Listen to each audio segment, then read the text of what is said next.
इनके पास सरकारी तंत्र बल भी है, इनके पास बहुत कुछ है, इनके पास छल और कपट बल भी है जो पिछली बार किया गया था। इस लड़ाई लड़ने में अगर मेरे पास कुछ है तो आपका आशीर्वाद है और आपका दिया हुआ हौसला है, जिसके आज आपने उस हौसले आज वो हौसला देने का काम किया है। आज वो आशीर्वाद आज वो आपने आशीर्वाद दिया है। आज हमारा जो मैं आपका बहुत बहुत धन्यवाद करता हूँ। आज हरियाणा में बहुत सी बातें हुई, मैं ज्यादा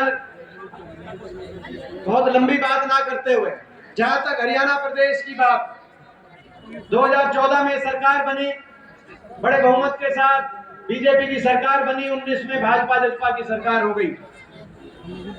इस सरकार के 4 महीने बचे सरकार के कार्यकाल के, चुनाव आचार संहिता लगने से पहले, क्योंकि बीच में 2 महीने का लोकसभा चुनाव आएगा। इनके 4 महीने बचे काम करने के प्रदेश सरकार। पहले इनकी बात मैं करूं और फिर देश की सरकार की बात। जहां तक इन सरकार 4 महीने जब बचे हों तो तराजू पे रख के तोलने का आपका समय आता है कि इन्होंने कैसा काम किया, विकास हमारे इलाके को और हमारे प्रदेश को विकास के मामले में आगे बढ़ाया कि नहीं बढ़ाया, प्रदेश में आपसी भाईचारा, अमन चैन शांति और खुशहाली प्रदेश में आई कि नहीं आई, और ये सरकार अहंकार में गई, अहंकार से चली, या ये सरकार विनम्रता शराफत से चली, कितनी मेहनत करी, वो सारा तोल के आपको फैसला करने का समय। जो हरियाणा प्रदेश देश में 2014 से पहले जब चौधरी भूपेंद्र सिंह हुड्डा जी के नेतृत्व में देश में विकास में नंबर 1 माना जाता था, इनका रिपोर्ट कार्ड ये कि वो हरियाणा प्रदेश आज विकास दर में तो देश में 17वें पायदान पे आ गया, विकास की पटरी से उतर गया हरियाणा। लेकिन देश में नंबर 1 अगर पहुंच गया तो आज बेरोजगारी में देश में नंबर 1 पहुंच गया। हर घर में एक नौजवान बेरोजगार, शिक्षित ना बेरोजगारों की फौज खड़ी हो गई हरियाणा में। आज ना तो निवेश हुआ, जो निवेश हुआ था, जो औद्योगिक क्षेत्र बन लगे थे, वो आपके हमारे समय उसी समय औद्योगिक क्षेत्र हरियाणा में स्थापित किए गए थे। कहीं थर्मल के कारखाने आए, कहीं एमईटी आई, कहीं आईएमटी इंडस्ट्रियल मॉल टाउनशिप औद्योगिक क्षेत्र बने। उस समय के बाद एक भी कोई नया ना तो औद्योगिक क्षेत्र बना, ना कोई एक नई बड़ी इंडस्ट्री आई, ना बड़ी इंडस्ट्री भी उसी समय आई थी। चाहे पैनासोनिक की बात हो, चाहे योकोहामा की बात हो, चाहे एनटीपीसी की बात हो, चाहे जेके सीमेंट की बात हो, चाहे रिलायंस की बात हो, चाहे मारुति की बात हो, रोहतक के अंदर एशियन पेंट की बात हो, बड़ी इंडस्ट्री भी उसी समय आई थी। उसके बाद ना तो इंडस्ट्री आई, ना तो निजी क्षेत्र में उस रूप में रोजगार में वृद्धि हो पाई, और ना ही सरकारी क्षेत्र के अंदर रोजगार मिला। सरकारी क्षेत्र में तो 5 साल तक ये नौकरी निकालते नहीं, जो निकालते हैं वो भर्ती घोटालों की भेंट चढ़ जाती है।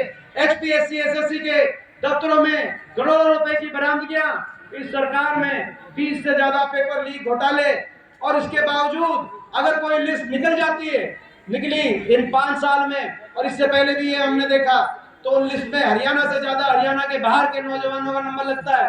हरियाणा में ऐसी सरकार है जिनके मुख्यमंत्री कहते हैं कि हरियाणा वाले कंधों से ऊपर कमजोर है, कंधे के नीचे मजबूत है। ये मुख्यमंत्री कहते हैं, और ये साबित करने के लिए ऐसा दिखाई देता है कि ऐसी लिस्ट निकलती है। एसडीओ की लिस्ट आई 2019 में, 80 में से 78 बाहर के, 2 हरियाणा के। एसडीओ इलेक्ट्रिकल की लिस्ट आई 2021 में, 99 में से 77 बाहर के, केवल 22 हरियाणा के। इस साल अभी असिस्टेंट प्रोफेसर की लिस्ट आई जिसमें 156 में से 103 बाहर के, केवल 53। एचसीएस की लिस्ट आई 36 बाहर के। अभी ब्लॉक पंचायत अफसर के 7 पोस्ट, पंचायत अफसर ने पंचायतों में काम करना, हरियाणा में काम करना है, लेकिन 7 की नियुक्ति आई जिनमें से 5 बाहर के, केवल 2 हरियाणा के बच्चों का अफसर मिला। 5 साल तक रोजगार मिलता नहीं, आखिरी साल में सीटी के धक्के खिला कर सीटी वालों को उनको कुछ दिया नहीं। आखिरी साल में राजनीतिक झुंझुने के रूप में ग्रुप सी और डी निकालते हैं। 2019 में भी यही किया, इस बार भी यही किया। यही कारण है देश में सबसे ज्यादा बेरोजगारी, और बेरोजगारी जहां होगी वहां नौजवान कहीं नशे की तरफ। देश में पहचान बदल दी हरियाणा की। जो हरियाणा दूध दही का खाना था, खेल खिलाड़ियों का हरियाणा था, आज वो हरियाणा नशे में नंबर 1 हो गया, बेरोजगारी में नंबर 1 हो गया। आज ऐसी स्थिति इस सरकार में इन्होंने बनाने का काम किया। बेरोजगारी में, महंगाई में, सबसे ज्यादा महंगी बिजली आज हमारी सरकार थी। आपको याद होगा, देश में सबसे सस्ती बिजली थी, और 4 बिजली बनाने के कारखाने थर्मल के कारखाने हरियाणा में, खानपुर में, झारखंड में, यमुनानगर में, हिसार में, और एक परमाणु कारखाना फतेहाबाद में लगने का काम हुआ था। 10 साल में खट्टर साहब ने एक नई बिजली का उत्पादन करने के लिए कोई नई यूनिट, कोई कारखाना लगाया नहीं। बिजली की खपत हरियाणा में बढ़ रही है और बिजली का जो समझौता, उसके टर्म्स बदलकर बड़े उद्योगपति समूहों से महंगी बिजली लेकर हरियाणा में देश में सबसे महंगी बिजली, आज सबसे महंगी बिजली, सबसे महंगा डीजल पेट्रोल, सबसे ज्यादा आज हरियाणा के अंदर महंगाई, ऐसी स्थिति आज हरियाणा में बना दी सरकार ने। मगर केवल बेरोजगारी और महंगाई नहीं, सबसे ज्यादा भ्रष्टाचार, खुली लूट हरियाणा में। आपको याद होगा 2019 में लोग इस सरकार को दोबारा नहीं बनाना चाहते थे, मगर लोकसभा का जब हम चुनाव हार गए थे, उसके बाद लोगों के मन में आए कि शायद बीजेपी की नीचे भी हवा हो। इन्होंने नारा दे दिया, बीजेपी ने, खट्टर साहब ने क्या नारा दिया था? 75 पार, 75 पार, कहा कि बीजेपी जाएगी 75 पार। लोगों ने उस 75 पार के नारे की हवा निकाल दी। बीजेपी के 14 मंत्री थे, 14, एक इस क्षेत्र से भी थे, 14 मंत्री थे बीजेपी के। 14 में से 2 विधानसभा में वापस पहुंचे। अगर सरकार से लोग खुश होते तो मंत्रियों को, जब हमारी सरकार दोबारा लोगों ने चुनी थी, तो सारे मंत्री पहले से ज्यादा बहुमत से चुन के आए थे। 14 मंत्री वापस नहीं पहुंच पाए विधानसभा में, और प्रदेश के अध्यक्ष सुभाष बराला थे, उनकी तो वहां से शायद जमानत भी उनकी बची थी कि नहीं बची थी।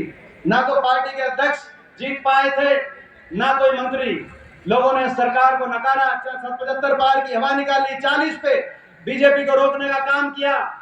लेकिन इस बीच में एक और पार्टी आई, उस पार्टी ने नारा दिया, क्या नारा दिया? एक पार्टी आई जेजेपी, दुष्यंत चौटाला, नारा दिया बीजेपी को करो जमुना पार। एक कहता था बीजेपी जाएगी 75 पार, दूसरा कहता था जमुना पार। इलेक्शन का नतीजा आते ही दोनों बन गए जमा पक्के यार, पक्के यार बन गए।